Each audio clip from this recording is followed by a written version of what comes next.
It's a great honour to speak to you. I've been asked the sort of question: why should the military care about climate change? What is in it for the military? And I want to sort of go through a bit of a sort of a bit of a journey. But I suppose the first statement is one that I'm sure that every army or every military person knows, which is that the nature of warfare doesn't change. It's brutish, it's frightening, it's full of luck, and it's also full of risk. And anybody who's been in war knows how difficult it can be and how unpredictable it is. And that doesn't change because it's a human characteristic. Warfare is a human characteristic. But the character of warfare is constantly changing. The weapons, the tactics, even the strategies. But I would like to add something to that, which is the environment of warfare is now changing as well. And we need to understand what that means for the military. But before explaining how that affects the military, I want to sort of make an observation.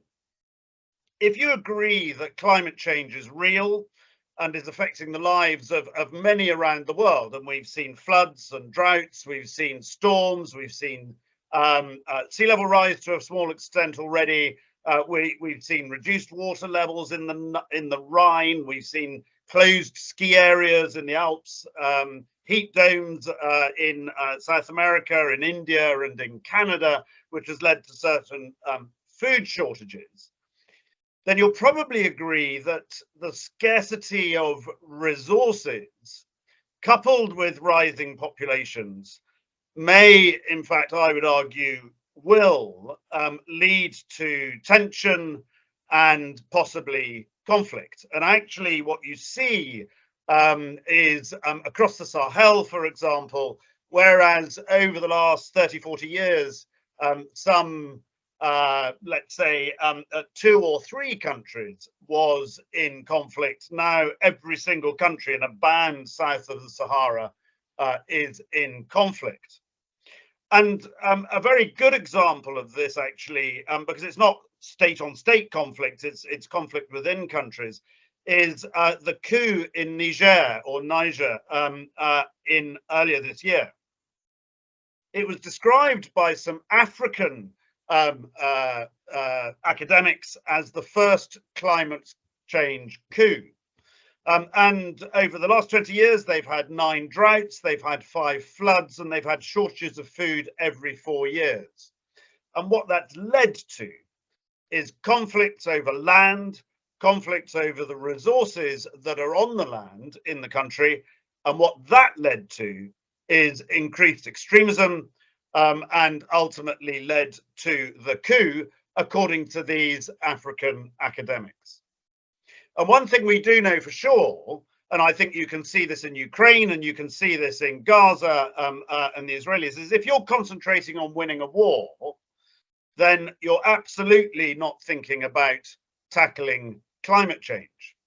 And so you get into a vicious loop of conflict leads to huge expenditure of fossil fuels and enormous amounts of environmental damage. And just to put that into perspective, you've got Ukraine, they this time last year, so after sort of whatever it was, 9 months of war, they had expended 100 million tons of carbon CO2 equivalents into the atmosphere, the equivalent of the whole of the country of Belgium for that period of time during the war. And so you can imagine that that's probably been doubled with another year of war. And so that leads to more climate change, and that leads to more conflict. It's a vicious cycle of conflict actually damaging the climate very substantially. But more importantly, in some respects, is it stops the world or those particular countries from even tackling climate change in the first place. But what is really important is that actually what it appears to happen is that climate change, by damaging our ability to have enough resources for the world, leads to greater conflict, and then that vicious cycle kicks in. So as an aside, almost, war is really bad for trying to tackle climate change. But even so, even the fact that there may be more conflict around, and actually the Secretary of State in Defence for Defence, Ben Wallace, it was at the time at COP26, turned around and said in a speech to the COP that militaries should be involved because they either are trying to prevent the wars from happening or picking up the pieces after war has started. Despite him saying that, I think it's worth looking at how this affects the military. Why should the military care? Well, the first thing I think is worth saying is that the geopolitical world is changing. And you can see that to a certain extent from, let's take a couple of examples, but one example is energy transition. And the energy transition from oil and gas to renewables is bringing completely different dynamics into the world. You have a tradition almost of us going to war for resources. If you look at how we conducted the Second World War, how Hitler conducted the Second World War, a lot of it was about preservation of access to oil for our ships and for our tanks. And so this is nothing new. But what is changing is the winners and losers, because the oil rich countries are beginning to see that some of their produce is diminishing, and countries that have rare materials, rare earths, cobalt is the classic example in the Congo, are suddenly becoming ripe for exploitation from China in that case, or other countries. And so what you're getting is a change in, if you like, what is really important in the world. And if you think that Nigeria, 80% of its GDP comes from exported oil, you can say, I don't know what the figure is for Saudi Arabia, but a significant amount coming from Saudi Arabia. Here you can see two countries that are reacting very differently. Saudi Arabia is trying to expand its imports and its exports. It's trying to expand its trade massively out of oil. It's trying to look for hydrogen as an alternative. Nigeria is doing none of that. Nigeria is really not able to concentrate on how to accommodate the fact that 80% of its GDP comes from oil. And so as oil diminishes, you will see winners and losers.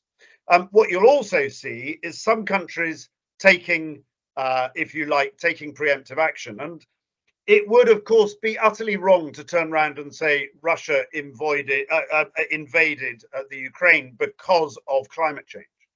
But what you can say is that Russia weaponized energy in a way that was particularly attuned to what is happening in the climate change world. So not only did they stop Nord Stream 2, but the rare materials and raw materials and rare earths that were going to be used in order to try and make sure that Europe could go green, if you like, with its energy transition, they were based in a part of Ukraine called the Donbass. And so Russia, at the same point in time, not only stopped Nord Stream 2 and all the oil and gas coming from Russia, but also stopped us having access as a European continent to what at the time was considered the most likely place for rare earths and raw materials. Is that the reason they invaded? No, of course not. But is it part of the psyche? I wouldn't put it past President Putin to have included that as part of the psyche, as a way of utterly undermining Europe. And so what you're seeing is that weaponization of energy, that weaponization of making our energy more insecure as part of his plan, is related to our reaction to climate change, which is to try and embrace the green transition. I've already mentioned scarce resources leads to extremism, leads to terrorism, and you're seeing that in Al-Shabaab. You're seeing that in Boko Haram, where particularly in Boko Haram, with the drying up of Lake Chad to catastrophic effects around Lake Chad. It is the extremists, it's the terrorists, as we would call them, perhaps the non-state actors who are taking advantage of it. And even ISIS in Iraq were looking specifically for farmers who could no longer farm and recruiting them because they could no longer farm, they no longer had money. And we saw this with the Taliban, and I'm sure Philip would recognize this. The Taliban in Afghanistan would focus on farmers who couldn't make a living, and therefore would offer them $5 a day to come and support the Taliban. And so what you're seeing there is a geopolitical world changing that we absolutely should be aware of, and is becoming, in a sense, more dangerous. But even if it weren't, we should be aware of those changes in relationships as a military, so we know what's happening to our allies, and we know what's happening around the world, so that we know when and when not to intervene. The second piece, if you like, is the physical world is changing with effects on the military. And the way I would put this is, we as the military want the freedom of maneuver to operate anywhere in the world our government sends us. And being able to do that is a combination of understanding what the environment is that we are going to be launched into, and adapting ourselves to be able to cope with it. And in exactly the same way that we wouldn't send somebody to the northern Arctic in desert kit, and we wouldn't send somebody in to the desert in Arctic kit, we do already adapt to the environment. Of course we do. But what I'm suggesting is we need to understand how that environment is changing in order to be able to adapt more successfully. So how's the physical world changing? Well, the first thing, and the most obvious thing, and the thing that's taken a lot of emphasis, is the Arctic is melting. And some would say 3 to 4 times faster, or it's heating up 3 to 4 times faster than the rest of the world. Not only will that affect various flows in the Atlantic potentially, but what it does is allow access to the Northwest Passage and the Northern Passage across the Arctic into the Pacific. That has a number of consequences. The first consequence, Russia has declared it an internal sea, and so we've declared it a free trade area. So there is the potential for us to have to force free trade through there against Russian aggression. I would really hope the Russians aren't stupid enough to do that, but our relations with Russia aren't that good at the moment. China has declared themselves a near Arctic ocean, whatever that means. Sorry, a near Arctic country, whatever that means. But the reality is, what they're saying is that they want a part to play in the Arctic. And I don't think that's necessarily a positive as far as we're concerned. And then look at the Suez Canal. And you may say, what's the Suez Canal got to do with the Arctic? But if we in Europe can push through to the Pacific going via the Arctic rather than through the Suez Canal, the estimates are Egypt could lose some 10 to 20% of its GDP as fewer trade or less trade goes through the Suez Canal. So what? Well, Egypt's an ally. Egypt is a country we want to stay on side with, not least because of the Suez Canal, because not everything's going to go through the Arctic, but actually they're a country who provide a modicum of stability in North Africa, which is to our advantage. There's another side to that, which is, of course, a number of people in Egypt, or let's put it a different way. Egypt is stopping a degree of migration out of North Africa into the Mediterranean and into Europe. Most of that migration is happening from Libya and places like that. If Egypt started to collapse, then that migration might become greater. So the very fact that the Arctic is melting is of concern for its consequences around the world, and the military need to understand that. But similarly in the Gulf, our ships in the Gulf, and we have a permanent base in the Gulf now, the surface sea temperature, the scientists tell me, will be somewhere between 38 and 40 degrees in the summer, in August, say, in 2040. And that's the prediction. That's too hot for most marine engines as we have them today, which use water to cool the engine. And that's why you always get a sort of rotation of water coming out of the back of ships. That won't happen if that really hot water acts as effectively a blanket around the engine rather than as a coolant. So we need to understand and we need to adapt our equipment to be able to cope with that.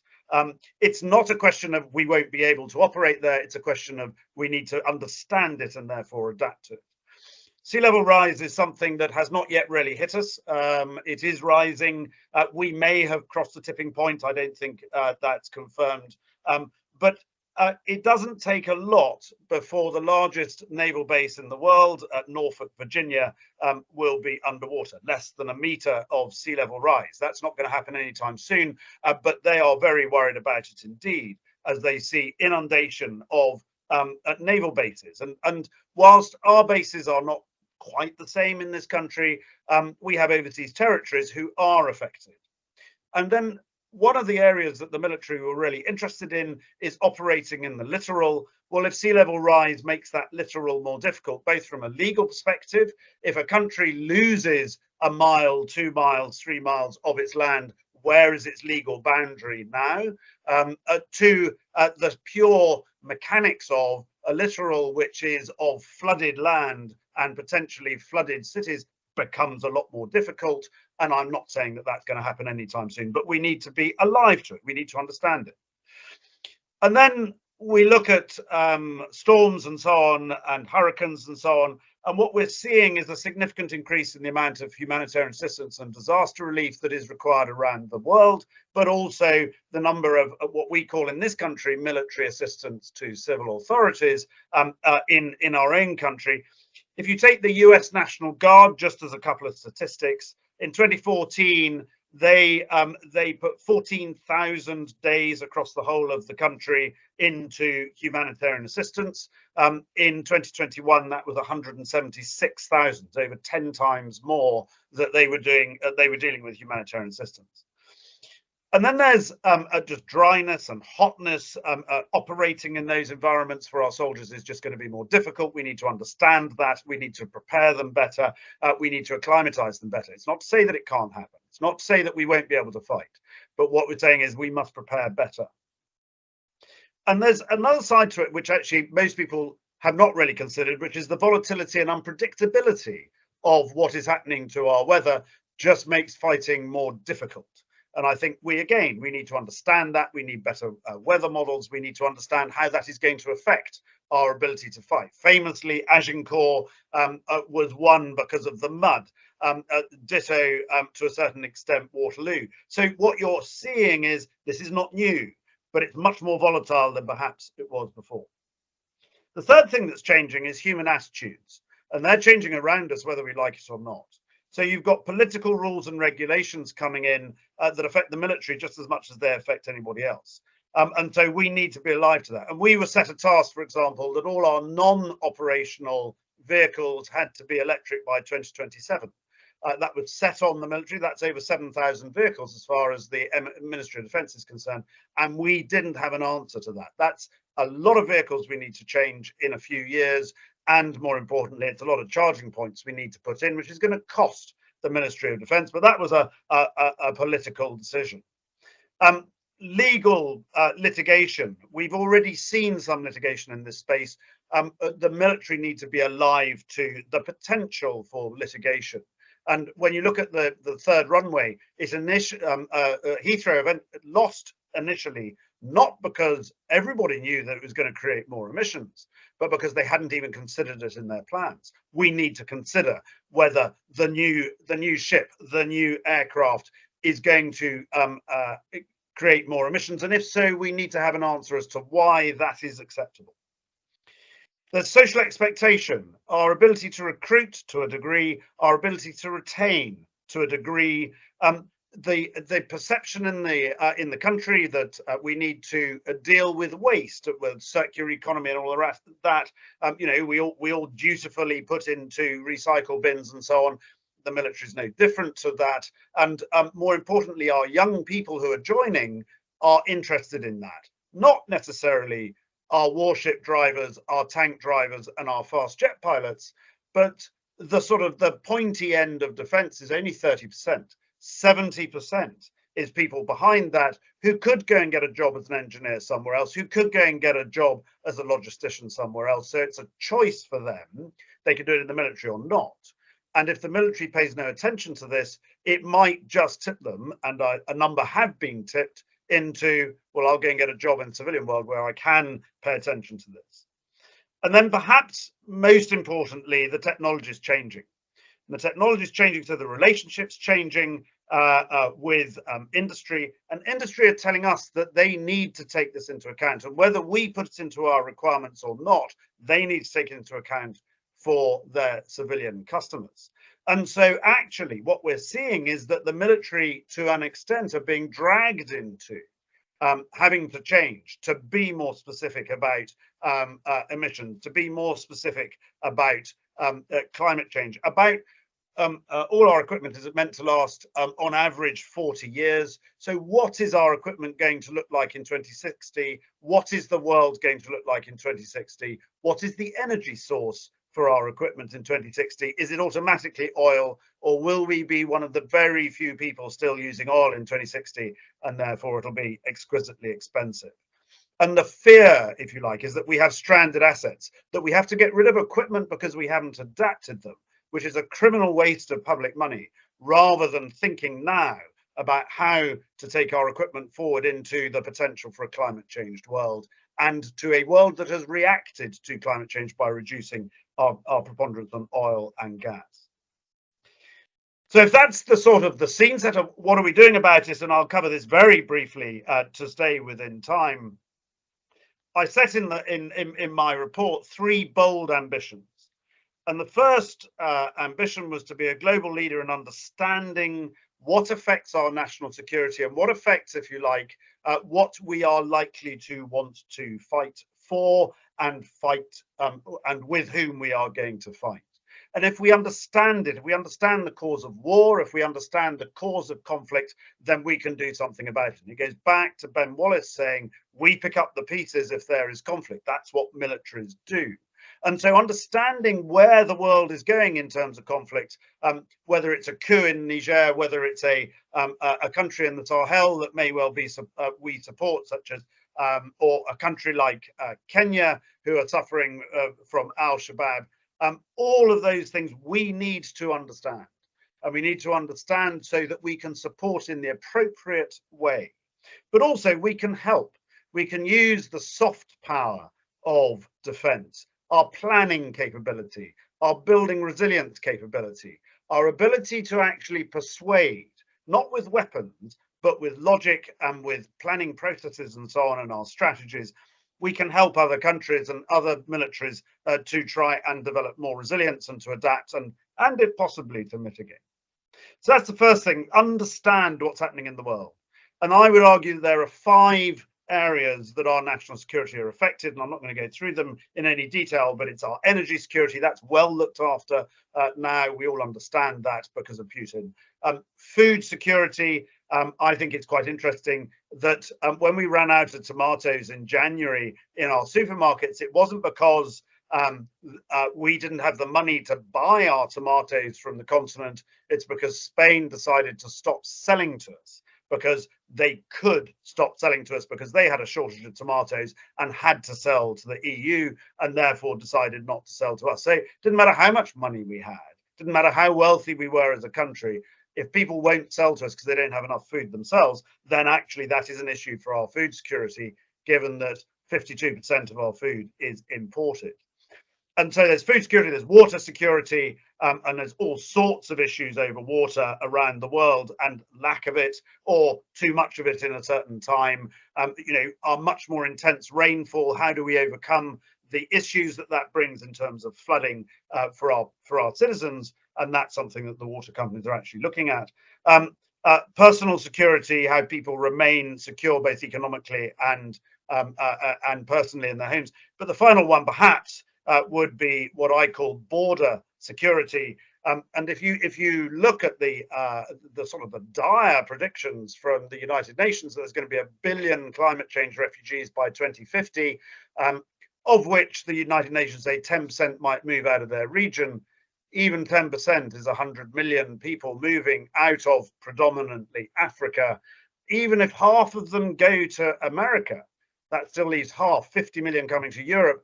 Even if it's only 10% of that, 5 million is 5 times more than the Syrian refugees who Europe couldn't really cope with. And it's not so much actually the migration themselves and the migration itself. It's the fact that actually what a number of people are saying now is that the reaction to that from our countries, and you're seeing this in Italy, you're seeing it in Poland, you're seeing it in Hungary, is a lurch to the right and a right-wing organization, which ultimately might destroy democracy. That's to a degree really an extreme concern, but we need to understand what this migration means. The second piece is adaptation. So we need to adapt our bases to make sure they're secure, adapt our equipment to make sure it can fight. We can fight and win in a climate changed world. We need to adapt our people in the sense that we need to train them properly. We need to protect them against zoonotic diseases. All these things where we're putting people into harm's way because of the enemy. We need to make sure that we have limited the harm from the climate itself and from the environment itself. And we got far better at that from 2003 to 2019, 2020. But in 2003, we didn't really understand that in Iraq, and a lot of people were going down with heat illnesses. In 2020, we learned the lessons, and we were therefore able to accommodate that. So it's not impossible, but we need to plan for that. And then the final piece is, if you like, reducing emissions. Increasing sustainability, circularity, increasing our effectiveness. And there's lots of ways of doing that, whether it's hybrid vehicles, whether it's recycling, whether it's making ourselves more self-sufficient, so we reduce our logistics supply chains. All of those ideas, it's sustainable aviation fuel for the Air Force. All of those ideas are coming to the front, if you like, in the MOD. So in conclusion, as I'm running out of time rapidly, the world is changing around us. And the MOD and defense, and every defense organization has a choice. Do we ignore it or do we embrace it? And I would argue that if we ignore it, we might be caught out by it. If we embrace it, if we understand and therefore act in our best interest in order to improve our capability, to improve our effectiveness, to gain operational advantage against our adversary by taking on the right lessons from this, then actually we will be a better armed forces, which is what our country wants us to be. We've always paid attention to the environment, but now that's more needed than ever.